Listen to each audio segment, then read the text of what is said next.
ओम नमः शिवाय। शिव पुराण अध्याय दूसरा। देवराज को शिवलोक की प्राप्ति। चंचुला का संसार से वैराग्य। श्री शौनक जी ने कहा, आप धन्य हैं सूत जी, आप परमार्थ तत्व के ज्ञाता हैं। आपने हम पर कृपा करके हमें यह अद्भुत और दिव्य कथा सुनाई है। भूतल पर इस कथा के समान कल्याण का और कोई साधन नहीं है। आपकी कृपा से यह बात हमने समझ ली है।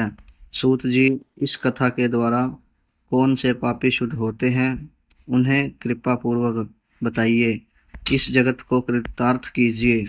सूत जी बोले, मुने, जो मनुष्य पाप, दुराचार्य तथा काम, क्रोध, मद, लोभ में निरंतर डूबे रहते हैं, वे भी शिव पुराण पढ़ने अथवा सुनने से शुद्ध हो जाते हैं तथा उनके पापों का पूर्णतः हो जाता है। इस विषय में मैं तुम्हें एक कथा सुनाता हूँ। देवराज ब्राह्मण की कथा। बहुत पहले की बात है कि रातों के नगर में देवराज नाम का एक ब्राह्मण रहता था। वह ज्ञान में दुर्लभ, गरीब, रस बेचने वाला तथा वैदिक धर्म में से विमुख था। वह स्नान संध्या नहीं करता था तथा उससे उसमें वैश्यवृत्ति बढ़ती ही जा रही थी। वह भक्तों को ठगता था। उसने अनेक मनुष्यों को मारकर उन सब का धन हड़प लिया था। उस पापी ने थोड़ा सा भी धन धर्म के काम में नहीं लगाया था। वह वेश्यागामी तथा आचार भ्रष्ट था। एक दिन वह घूमता हुआ देवयोग से प्रतिष्ठानपुर जा पहुंचा। वहां उसने एक शिवालय देखा जहां बहुत से साधु महात्मा एकत्र हुए थे। देवराज वहीं ठहर गया। वहां रात में उसे ज्वर आ गया और उसे बड़ी पीड़ा होने लगी। वहीं पर एक ब्राह्मण देवता शिव पुराण की कथा रहे थे। ज्वर में पड़ा देवराज भी ब्राह्मण के मुख से शिव कथा को निरंतर सुनता रहता था। एक मास बाद देवराज ज्वर से पीड़ित अवस्था में चल बसा। यमराज के दूत उसे बांधकर यमपुरी ले गए।